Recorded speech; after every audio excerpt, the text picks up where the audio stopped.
John closed his first letter with these words, "My little children, keep yourselves from idols." We think of idolatry and we think, well, that's a third world country problem. That's where idolatry exists. It's among those who are ignorant. They don't know better. They just don't have any other thing to do, and they're just caught up in it. Idolatry is a problem over there. Maybe the most well-known would be Buddhists. 350,000 of them worldwide, apparently, approximately. Over 1 billion Hindus.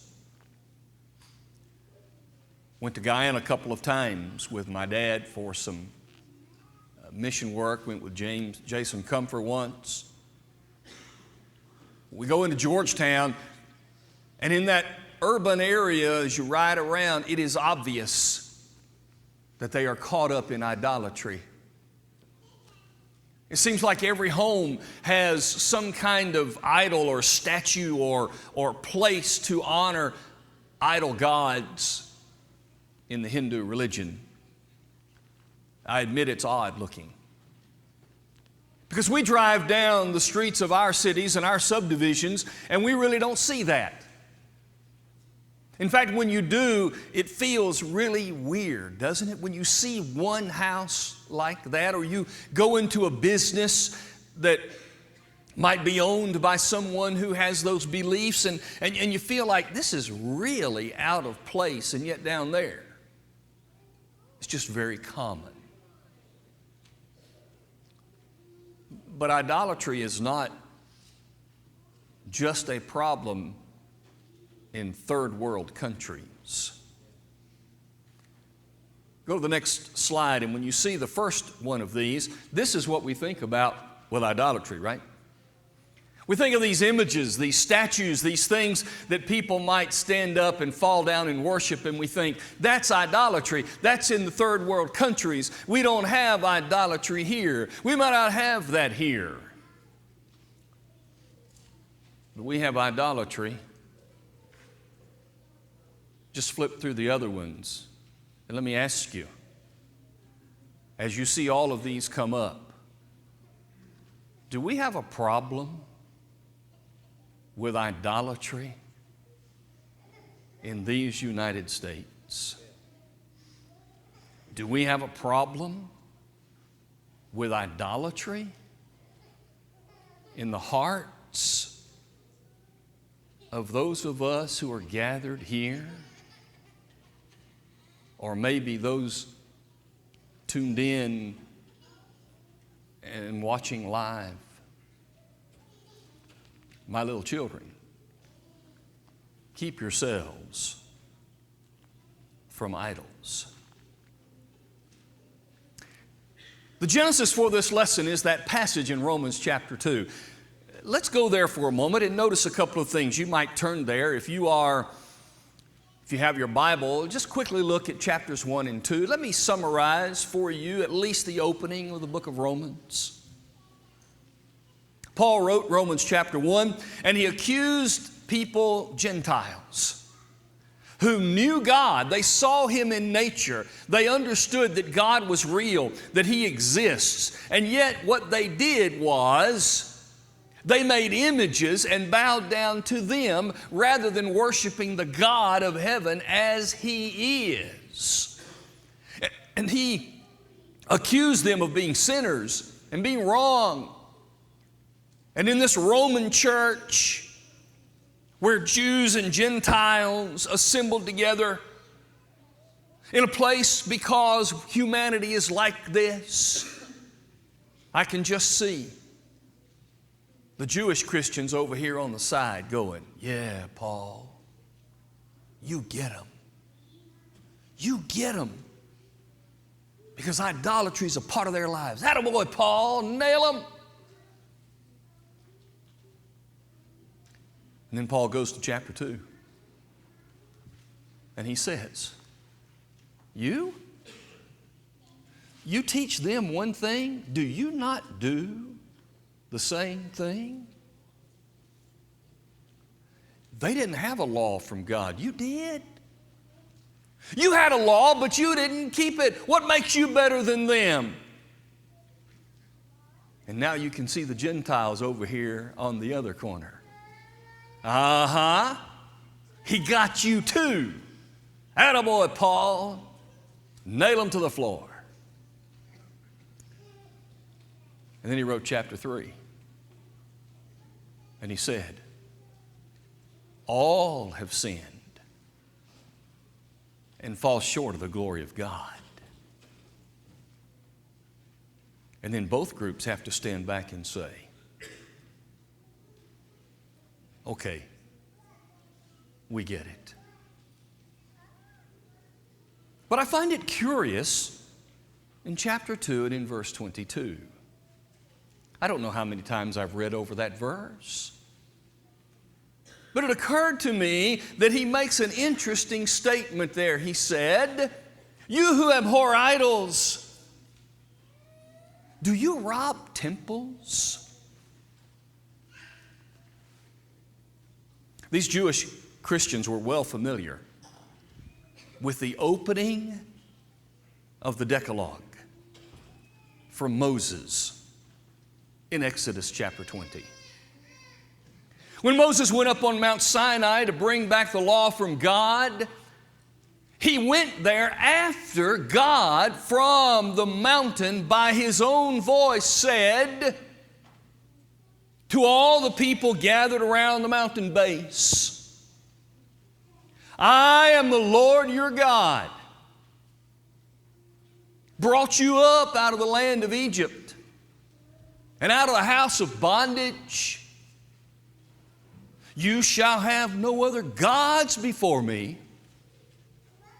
Neither shall you make for yourselves any images, like things that are in heaven, or things that are on earth, or things in the waters under the earth. Nor shall you bow down to them, for I, the Lord God, am a jealous God, visiting the wrath on the children to the second and third generation.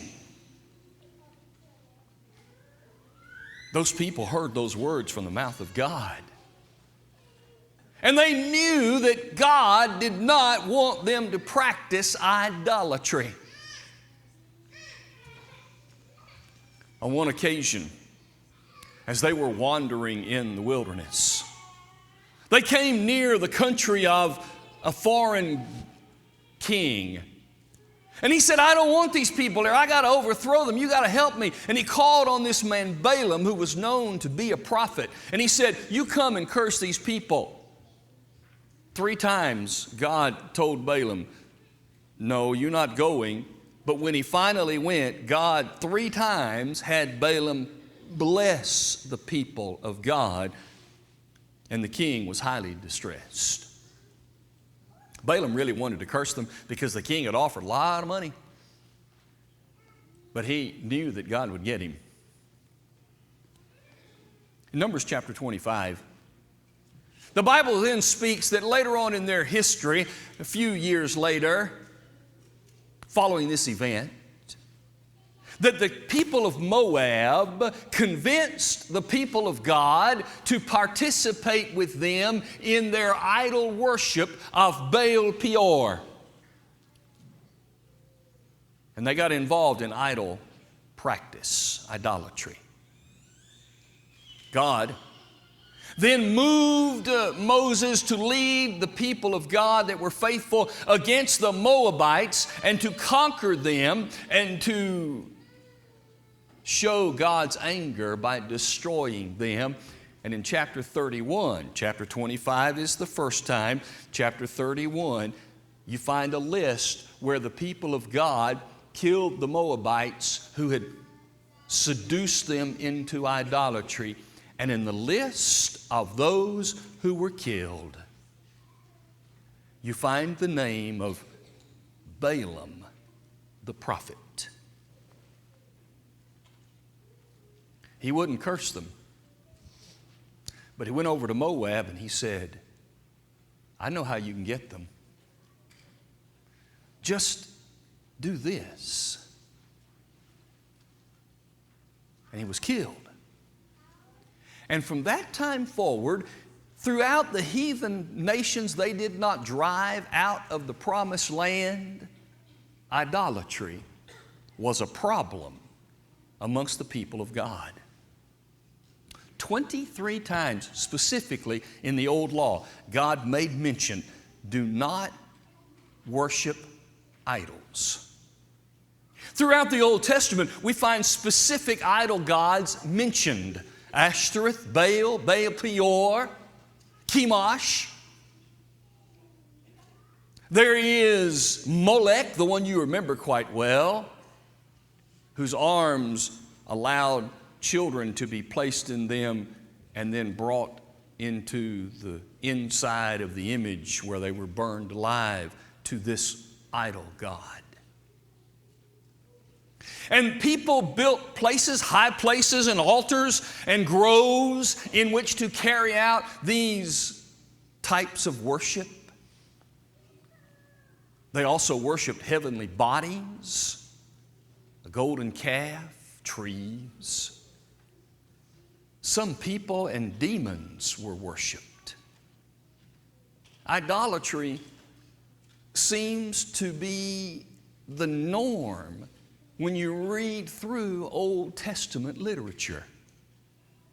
The people had a problem with idolatry. After they came back from Babylonian captivity, they never had a problem again. But they certainly had a problem then. And so this milieu, this environment, this culture out of which these Jewish Christians had come, now Paul writes to them in Romans chapter 2, verse 22, and he says, do you rob temples? In so doing, he's equating what they were doing with idolatry that they were familiar with from Old Testament times. And I find that phrase to be interesting. What does that mean? Robbing temples. There is some discussion about it. Apparently, it really could be done. Apparently, you could really rob a temple. In Acts 19, the people were upset at the preaching of Paul. And in support of him, someone said, now wait a minute, these men, they're not robbing temples or blaspheming your goddesses. You mean you can rob a temple? Apparently so. Maybe it was a capital offense. Maybe it was a crime to go rob a temple. Some have said that's literally what was happening. Some of these Jewish Christians, these Jewish people, felt justified, since idolatry was wrong, that they could go and rob things of value from those idol temples and it'd be okay. Because after all, idolatry is not right. So if I just take this gold for myself, not wrong. Maybe that's what it means. Maybe it means they were practicing idolatry by not giving to the temple as God had commanded the Jewish people to do. Maybe that's it. But it's interesting, the word that is used. You who abhor idols. Literally, the word means those of you who shrink away from an idol. In other words, you won't even touch it. You won't even look at it. You won't even get near it. You won't have anything to do with it, lest you be damaged, dirtied by touching the idol. You rob temples. You shrink away from idols, but you do this. One commentator said, these people were willing to cozy up to an idol for personal gain, as long as they felt in their heart hearts that they were not worshiping it. Maybe. Maybe they were getting some physical or financial benefit by being around these idols. Either way, Paul writes and says, don't you accuse them of sin when you are doing basically the same thing. Then comes the question for us. Can Paul accuse us of idolatry? There are two things that happen in the New Testament with idolatry that seem to relate well to us. Here is the first. In 1 Corinthians chapters 8, 9, and 10, Paul gives a very lengthy discussion about how you get in trouble, Christians, he was saying to them, by giving off the impression of idol worship. The impression. That was the discussion. Here's the point. Let's say that this idol worshiper, this man, takes some meat in the morning and he burns it, offers it, cooks it in sacrifice to this idol god, and then he takes that same meat at his marketplace and sells it to a Christian. Can the Christian eat the meat since it had been sacrificed to an idol? That's the discussion. Paul said, we know that idols are nothing. Nothing. And anything sacrificed to them? Nothing. But he said, what if a weak brother who knows that that meat had been sacrificed to an idol sees you buy that meat and eat it? Will he think you are worshiping the idol? And therefore, will he fall? Will he be made weak? Will he be seduced into idolatry again because of your actions? Sort of reminds you of Moab. Paul said, here's the solution. For food, I will not cause my brother to stumble. In other words, no, eating the meat sacrificed to an idol is not idol worship. But the impression you might leave if you are not careful is idol worship. He never said don't eat the meat. Notice. He never said, Christians, you can never eat that meat. Didn't say that. What he said was, don't pursue your liberty at the expense of the soul of a weaker Christian. If you can eat the meat without causing them to stumble, eating the meat would have been fine. Here's the question for us practically. Is it possible for us to give off the impression of idolatry without really practicing idolatry ourselves? Or maybe, better said, without realizing that we are paying homage without worshiping? I sat and listed so many things that amazed me how we are inundated with this concept of idolatry on a daily basis and probably don't even think about it. What about horoscopes? What about charm? Good luck charms? What about, there's one. There's one right there. I don't know who it was, so I'm not going to embarrass you. Somebody sneezed. Why do people say, bless you?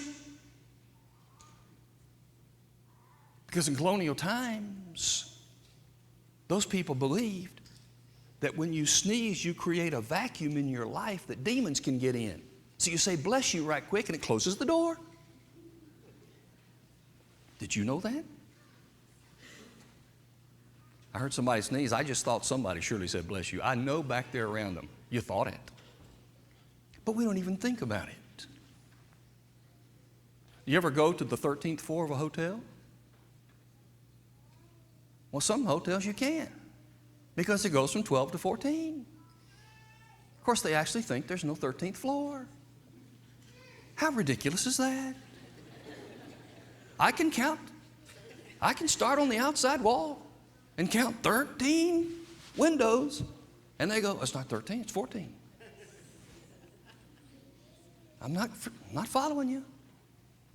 How about walking under a ladder?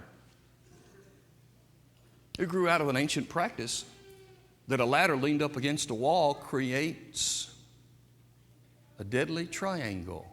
Brings bad luck to your life. Did you know that? Where did that come from? You ever hear people visiting palm readers? What's that all about?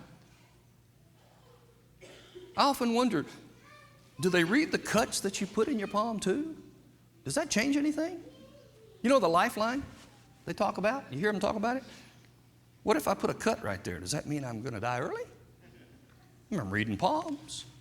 How about nephrology? I can read the bumps on your head. I told earlier, I had a hard-headed brother. He bumped into everything. Boy, I'd love to read his head, man. How many people do you know like that?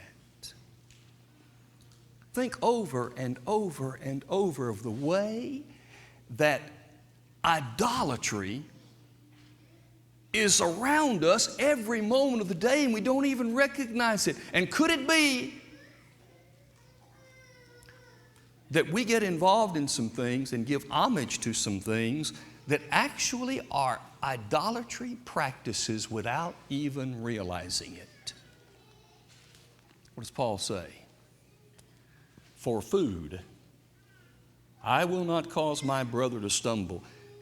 The New Testament tells Christians, don't you even give the impression of idolatry. But then the second one, and finally, Colossians 3 and verse 5. Paul makes an interesting statement there. He says, to put away things from you that are not fitting, and he mentions this, covetousness, which is idolatry. Oh, I think we've hit it. I think we've hit it.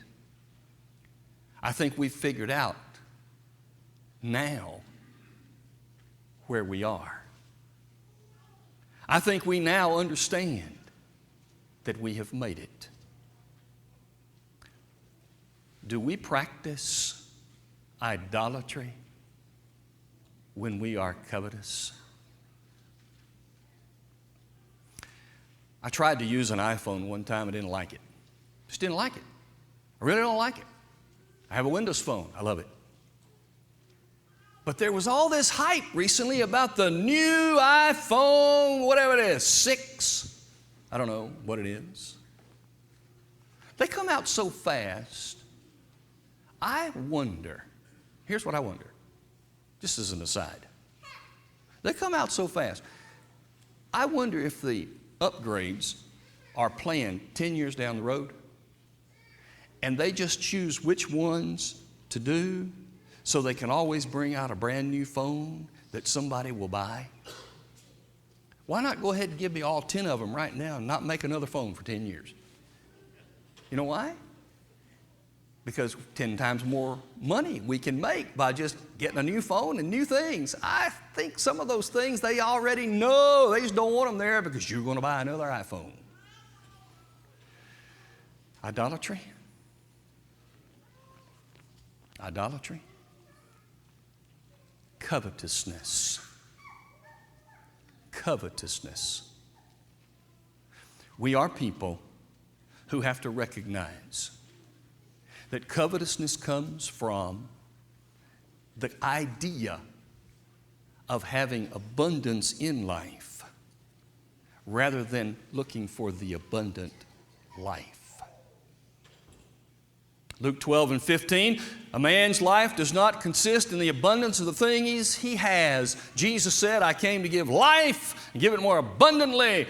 Do you look for abundance in life or life that is abundant? They are not the same. They are not the same. We are people who have a problem with covetousness. We are a people who have a problem with idolatry. Because anything that takes place of God is the same as me robbing temples that he was talking about in Romans chapter 2. And I cannot sit back and simply say, that's over there. Not me. I don't have a problem with that. Not me. I don't have a problem with covetousness. Today, we all have to admit that when John closed his letter and said, little children, keep yourselves from idols, he wasn't just talking to those Christians in the first century who had faced those places where idols were statues and things. He was also talking to you and me, knowing that idolatry was still going to be a problem. And covetousness, it is about the things rather than life itself. In 2 Corinthians 9, when Paul went around collecting money for those people in need, he told them, I want you to have it ready so it won't be a grudging burden. Yes, some people get stressed by giving, but others stress giving. Today, let us admit, idolatry really is a problem that in one form or another, every one of us has had to deal with. And today, let us remember that Jesus must have first place and nothing else can be on the same shelf. Let us flee idolatry. If the world has gotten too much of a hold on you, if the world has grasped you far more than it should because of idolatry, Jesus said, come to him. Throw those burdens away. Take mine. Throw those idols away. Take me, and I'll give you an abundant life. Put Jesus in your life. Rid life of idolatry, and you'll find that abundant life. If you are ready today to obey your Lord in baptism or to come back to the Lord from whom you've strayed, will you come while we stand and sing together?